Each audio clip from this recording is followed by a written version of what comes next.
Mga Marcos loyalista nga, ay nananatiling loyalista dahil tanga. Kaya sila, madalas namin nakakatunggali sa mga post na inaano kami bumaliktad daw. For clarification sa inyong mga Marcos loyalista nga, hindi po kami bumaliktad. Kami lamang po ay may tunay na pagmamahal sa bansang Pilipinas. Kaya kami ay nagising sa katotohanan na gewang-gewang po ang pamamahal ng BBM. Ano po yung mga bagay na hindi nyo nagustuhan sa pamumuno ng Administrasyong Marcos Jr. na naging mitya o hudyat para pumalas kayo sa inyong loyalty sa kanila at ngayon nasa VP Sara na po kayo na ang loyalty po ninyo na kay VP Sara Duterte po? Maraming salamat sa tanong mo, kaibigan. Napakaganda. Unang-una, base sa ating karanasan ng pamamahalang Duterte at pamamahalang Marcos, malayong-malayo po at napakalaki ng pagkakaiba. Unang-una po, noong panahon po ni Pangulong Duterte, ang Pilipinas ay nire-respeto halos sa buong bansa, buong mundo. Nire-respeto po ang ating bansa. Pangalawa, pagdating sa peace and order, napakapayapa ng buhay natin lahat noong panahon ng pamamahalang Duterte.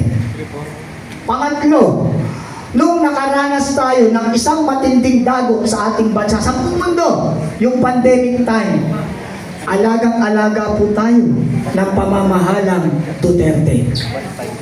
Yan pong mga bagay na yan. Tatlo pa lang po yan, pero napakarami po kung talagang bubuksan natin ang kasaysayan ng pamamahalang Duterte. Kulang po ang oras natin sa ngayon. Kaya ako nagising sa actually, ito po for clarification, hindi po kami matatawag na mga bumaligtad. Kasi ang mga Marcos loyalista nga, ay nananatiling loyalista dahil tanga. Kaya sila, madalas namin nakakatunggali sa mga post na inaano kami bumaliktad daw. For clarification sa inyong mga Marcos loyalista nga, hindi po kami bumaliktad. Kami lamang po ay may tunay na pagmamahal sa bansang Pilipinas. Kaya kami ay nagising sa katotohanan na gewang-gewang po ang pamamahal ng BBM. Pwede po ba natin ma-expound bakit naggewang-gewang para sa inyo ang pamahalaan ngayon? Naggewang-gewang ang pamahalaan ngayon dahil puro salita, walang gawa. Wala po siyang leadership. Sa katotohanan, walang masasaktan dito dapat eh. Kasi kapag ikaw ay isang taong gobyerno, dapat ka talagang makriticize. Ang criticize po is, ano po yan, constructive. Hindi po dapat maging destructive yan. Dapat kung may pagkukulang, baguhin. Kaya yung pangyayari na nakita ko na hindi niya kaya, especially sa decision making, wala pong decision making ang pamamahala ngayon. Napaka-importante po sa isang leader o sa isang head of the state o head of the nation na meron tayong leadership. Pero sa nakikita ko at base sa aking karanasan, wala pong leadership ang namamahala ngayon. Puro pamumulitika. Nakita niyo naman, ito pa isang dahilan kung bakit ako nagising sa katotohanan. Unang-una, isa yan, na nung ipakulong niya ang Pangulong Duterte, na mayroong mabuting kalooban at nagawa sa kanyang pamilya.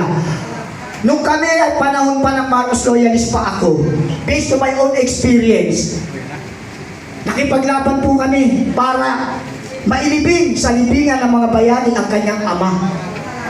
At walang mga pangulo na ito ay ipinalibing, except Pangulong Rodrigo Roa Duterte. Siya lamang po nakapagpalibing nito. Wala pong nakapagpalibing na mga dumating na mga pangulo. Kahit ang kamag-anak niyang Pangulong Fidel Ramos ay hindi nagawang ipalibing ito. na ipauwi from Hawaii. From Hawaii, na iuwi sa bansang Pilipinas, pero yung pagpalibing sa kanyang karapatan bilang isang maituturing nating bayani, dahil nga ito yung naging sundalo at naging magaling na leader ng bansang Pilipinas at kinikilala rin, ay may karapatan ayon sa batas na siya ay mailibing sa libingan ng mga bayani. Pero ano ang ginawa nung ito'y maipalibing na at naging Pangulo itong si Pangulong BBM? Ano ang nangyari? Ano ang kapalit?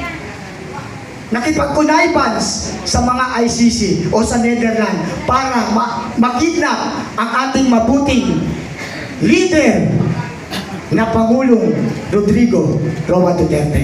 Yan ay isang dahilan din. At may isa pang dahilan, dahil ako ay OFW, ex-OFW na.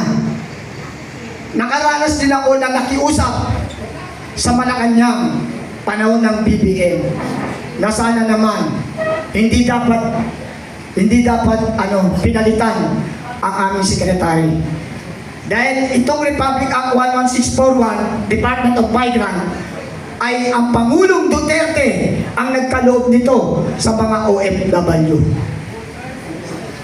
Kaya't malaki ang utang na loob naming mga OFW na ipinagkaloob niya ang Republic 11641 under Department of Migrant Act ay naging batas na magkaroon kami ng sariling kagawaran, ang Department of Migrant Worker. Pero hindi ako pinakinggan. During that time na ako'y nakikiusap, ako ay leader pa ng Marcos Loyalist. Masakit para sa akin na ako isang leader ng OFW advocate ay hindi pinakinggan, na ako'y may bahagi din ng kanyang pagiging Pangulo, na aking pinagsisisihan ngayon kung bakit ako sumuporta. Kaya yan ang dahilan, kaibigan, kung bakit ako ay nagising sa aking pagkabangungot. Maraming salamat. Ang lalim ng... Magandang hapon po, Henry po sa European News.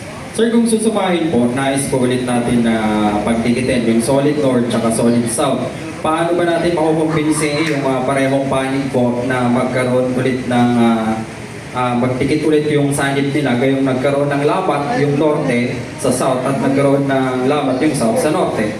So paano ba natin sila ulit makukumpinsi po na suportahan yung Solid North at Solid South na itinutulak niya?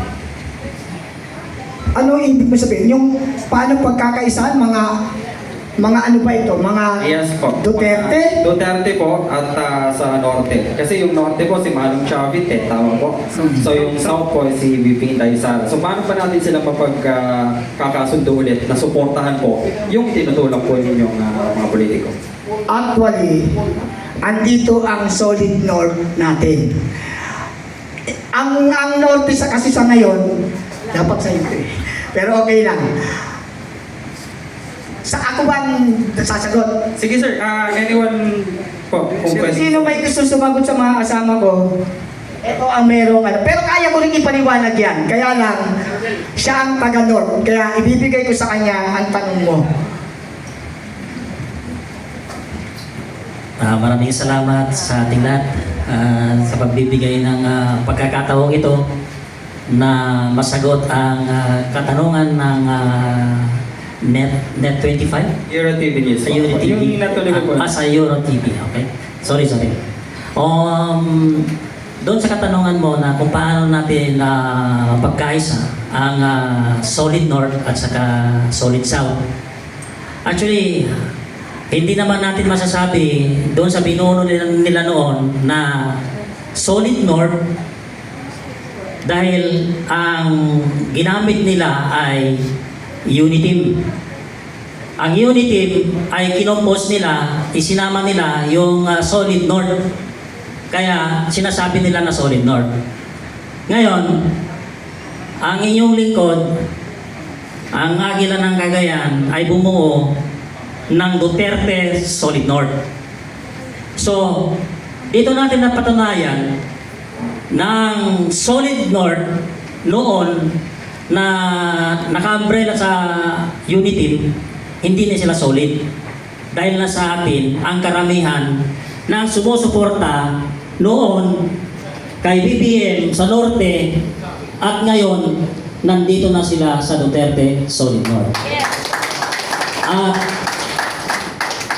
Sa katotohanan, meron tayong binubuo na SEO force para sa mga ating mga bashers dyan na nagsasabi na ako lang daw ay mag-isa.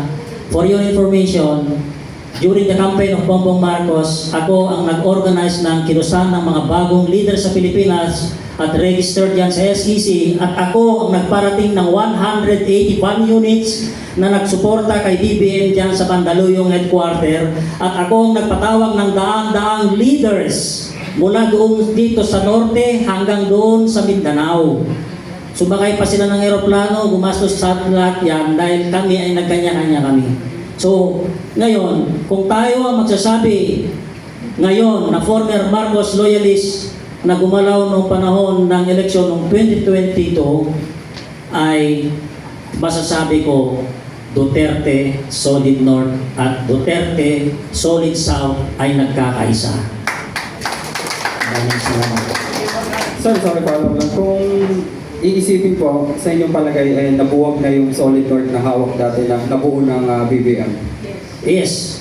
Dahil ako ngayon, ang mga grupo ko, Solid North, ang hindi ko inaano yung Ilocanja, no? Ang North, pag sinabi mong North, Luzon. Pag sinabi natin na South, Mindanao. Central, Visayas. So tayo, ginawa natin ngayon, buong Norte, mula dito sa sa Region 4B, 8B, hanggang doon sa Region 2, Region 1. Lahat yan, meron tayong mga leader dyan, kumikilos na. So, hindi na nila masasabi na sila ay Solid North dahil ang meron tayo ngayon ay Duterte Solid North. Permanent na lang po kay Ferdinand. Permanent po. Sabi kasi ni former Senator Antonio Trillanes sa isang press conference, magkakagulo daw ang Pilipinas kapag bumalik ang mga Duterte. Anong statement yung tugal ko dito? Barking dog yan. Si Trillanes, kalugar ko yan, taga Caloocan.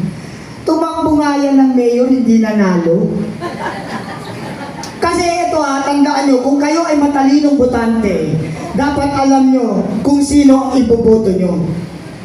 Meron kayong sariling pagsasaliksik, i-categorize and characterize nyo. Yan tao yan, hindi kilala sa Caloocan yan. Sa totoo lang, Trillanes, kalugar kita pero hindi kita kilala. Ako, 1967 para sa Caloocan na ako. Diyan ako nagkamulat ng aking kaisipan. Kaya kilala ko ang mga original o antigong taga-Caloocan. Kaya nga tuwan-tuwa ako, may lumitaw na taga-Caloocan na isang congressman na naikipaglaban sa karapatan. Hindi ng Caloocan lang ng buong bayan o buong bansa. Si Congressman Egay Erice. Salute, sir! Congratulations! Tama ang ginagawa mo pa ikipagdigmaan. Dahil ang Caloocan ay lugar ng mga bayani din. Dahil dyan, nagkaroon ng blood compact ang ating mga ninunong bayani.